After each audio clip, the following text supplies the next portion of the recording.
বৃষ্টির দিনে কিংবা ছুটির দুপুরে পেট ঠান্ডা করার এক অসাধারণ শাহী রেসিপি, লেটকা খিচুড়ি। গরুর মাংস আর সবজি দিয়ে রান্নার রেসিপি, তাই একটুও না টেনে পুরো ভিডিওটি আমার সাথেই থাকো। আর এই রেসিপিটি তৈরি করব একদমই ঘরোয়া উপকরণ দিয়ে আর একদমই সহজভাবে। তো তার জন্য কিন্তু এখানে আমি নিয়ে নিচ্ছি গরুর মাংস। আর এই মাংসর মধ্যে হাড়, চর্বি এবং মাংস সহকারে, হাড্ডি সহকারে তারপরে হচ্ছে মাংসটাকে আমি নিয়ে নিছি। আর খিচুড়ির আসল মজাই কিন্তু এই চর্বি আর হচ্ছে হাড্ডি সহকারের মাংস। তারপর হচ্ছে এখানে আমি একটা তেজপাতাকে কুচি কুচি করে কেটে তারপরে হচ্ছে মাংসর মধ্যে অ্যাড করে দিচ্ছি। আর অ্যাড করে দেওয়ার পরে এখানে আমি অ্যাড করে দিচ্ছি পেঁয়াজ কুচি। এই মাংসটাকে আমি মেখে ঝুঁকে তারপরে বসাবো। তারপর হচ্ছে এখানে আমি দিয়ে দিছি কাঁচামরিচ। তারপর হচ্ছে এখানে আমি অ্যাড করে দিছি আদা রসুনের পেস্ট। আর আদা রসুনের পেস্টটা দেওয়ার পরে এখানে আমি পর্যাপ্ত মশলা অ্যাড করে দিছি। এখানে সম্পূর্ণ মশলা আমি দিয়ে দিছি। আর মাংস ঝাল কম বা বেশি সেটা তোমরা যেমন খাবে তেমন অনুযায়ী দিবে। তারপর হচ্ছে এখানে আমি অ্যাড করে দিছি তেল। তো সবগুলো উপকরণ দেওয়ার পরে আমি একটু খুরচনের সাহায্যে নেড়ে চেড়ে তারপর হচ্ছে মাংসটাকে একটু মিশিয়ে নেব, যাতে মাংসটা ভালোভাবে মশলার সাথে মিশে যায়। তো দেখো আমি কিন্তু মাংসটাকে ভালোভাবে মশলার সাথে মিশিয়ে নিচ্ছি। নেওয়ার পরে কিন্তু আমি এখানে সামান্য একটু পানি অ্যাড করে দেব, যাতে এই পানিতেই মাংসটা একেবারে ভুনা ভুনা হয়ে যায়। তো তারপর হচ্ছে আমি মাংসটাকে সরাসরি চুলায় অ্যাড করে দিছি। দেওয়ার পরে একটু নেড়ে চেড়ে আমি মাংসটাকে ঢেকে দেব। আর ঢেকে দিলে দেখবে কিছুক্ষণ পরেই কিন্তু বলক চলে আসছে। তো কিছুক্ষণ পর বলক চলে আসার পরে কিন্তু মাংসটাকে একটু উল্টিয়ে দিবে, যাতে উপরের মাংসটা নিচে চলে যায়। এমনি নাড়াচাড়া দিয়ে তারপরে হচ্ছে আবারও মাংসটাকে আমি ঢেকে তারপরে হচ্ছে রান্না করে নেব। তো হাই গাইস, আসসালামু আলাইকুম, welcome back to my channel. কেমন আছো তোমরা সবাই? আশা করছি ভালো আছো। আল্লাহর রহমতে আমি অনেক ভালো আছি। তো গাইস, ভিডিওটি ফার্স্ট থেকে লাস্ট পর্যন্ত দেখতে থাকো, আশা করছি ভালো লাগবে। আর ভালো লাগলে প্লিজ একটি লাইক আর একটি সাবস্ক্রাইব করে পাশে থাকবে। তো এখানে আমি খিচুড়ি রান্না করার জন্য চাল নিয়ে নিছি। এটা কিন্তু ভাতের চাল না, আতপ চাল। আর হচ্ছে এখানে 2 রকমের ডাল আমি অ্যাড করে দিছি।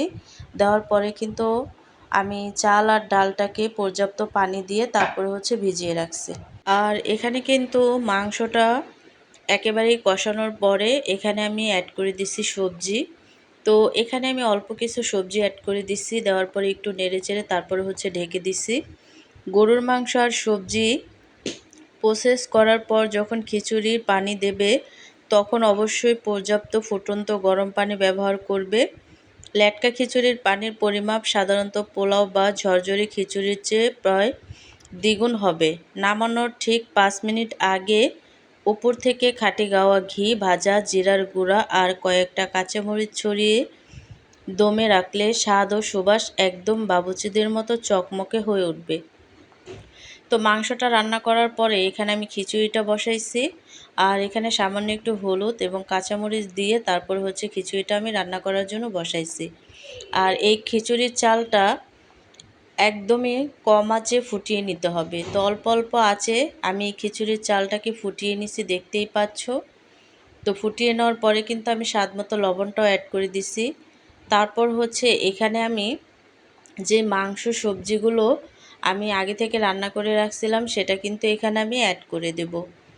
দেওয়ার পরে কিন্তু অনবরত নেড়েচেড়ে তারপর হচ্ছে খিচুড়িটাকে আমি আরেকটু রান্না করে নেব। আতপ চাল খুব বেশি আগে থেকে ভিজিয়ে রাখবে না। রান্না করার ঠিক 5 মিনিট আগে হালকা হাতে ধুয়ে পানি ঝরিয়ে নেবে। আর খিচুড়িতে মুগ ডাল ভাগে মেশাবে। বিশেষ করে মুগ ডালটা শুকনো কড়াইতে হালকা চকচকে সোনালি করে ভেজে নিলে খিচুড়ির সুবাস বহুগুণ বেড়ে যায়। তো এখানে কিন্তু খিচুড়িটা আমার একেবারেই রান্না শেষ। তার শেষে কিন্তু আমি এখানে অ্যাড করে দিচ্ছি ধনেপাতা কুচি। তোমরা চাইলে ভাজা জিরার গুঁড়াও অ্যাড করতে পারো বা ঘি অ্যাড করতে পারো। তো আমি ফোড়ন দেব খিচুড়িতে, তার জন্য কিন্তু এখানে আমি তেল নিয়ে নিছি, দিয়ে দিছি রসুন কুচি। রসুনটাকে একটু হালকা করে ভেজে নেব। হালকা করে ভেজে নেওয়ার পরে এখানে আমি অ্যাড করে দেব পেঁয়াজ কুচি। তো পেঁয়াজ আর রসুনটাকে একেবারেই কিন্তু লাল বর্ণের করে ভেজে তারপরে হচ্ছে আমি খিচুড়ির মধ্যে অ্যাড করে দেব। তো দেখো অনবরত নেড়েচেড়ে আমি কিন্তু ফোড়নটাকে একেবারে লাল করে সরাসরি খিচুড়ির মধ্যে অ্যাড করে দিছি। দেওয়ার পরে কিন্তু অনবরত নেড়েচেড়ে তারপরে হচ্ছে খিচুড়ি সাথে ভালোভাবে মিশিয়ে নিতে হবে। তো এভাবে করে আমি অনবরত নেড়েচেড়ে তারপর হচ্ছে খিচুড়ির সাথে ভালোভাবে মিশিয়ে নিচ্ছি। আর তোমাদেরকে ফাইনাল লুকটা দেখাচ্ছি যে খিচুড়ির কালারটা কেমন আসছে। তো খিচুড়িটা কিন্তু একেবারেই রেডি। তারপর হচ্ছে আমি পরিবেশন করে নিচ্ছি গরম গরম খিচুড়ি। তৈরি হয়ে গেল আমাদের আতপ চালের ল্যাটকা খিচুড়িটা। দেখতে কতটা লোভনীয় আর সুস্বাদু হয়েছে। ল্যাটকা খিচুড়ি গরুর মাংস আর সবজি দিয়ে রান্নার রেসিপি, আতপ চাল দিয়ে, তাই আর দেরি না করে এমন চমৎকার একদিনেই আজই ঝটপট এটি ঘরে বানিয়ে পরিবারের সবাইকে তাক লাগিয়ে দাও। ভিডিওটি ভালো লাগলে প্লিজ একটি লাইক দেবে, কমেন্ট করবে এবং বন্ধুদের সাথে শেয়ার করতে ভুলবে না। আর প্রতিদিন এমন দুর্দান্ত এবং চমৎকার রেসিপি পেতে আমার চ্যানেলটিকে সাবস্ক্রাইব করে আমার পাশেই থাকবে। তো দেখো আমি কিন্তু কিছুটা মাংস ভুনা করা খিচুড়ির উপরে দিয়ে দিছি, যাতে অনেকটা লোভনীয় দেখা যায়। আর দেখতে কতটা কালারটা কিন্তু অনেকটা লোভনীয় হয়েছে, আর খেতেও কিন্তু দুর্দান্ত হয়েছে। তোমরা যদি একবার ট্রাই করো এই বৃষ্টির সময়, তাহলে কিন্তু বুঝতে পারবে ল্যাটকা খিচুড়িটা কতটা দুর্দান্ত হয়েছে।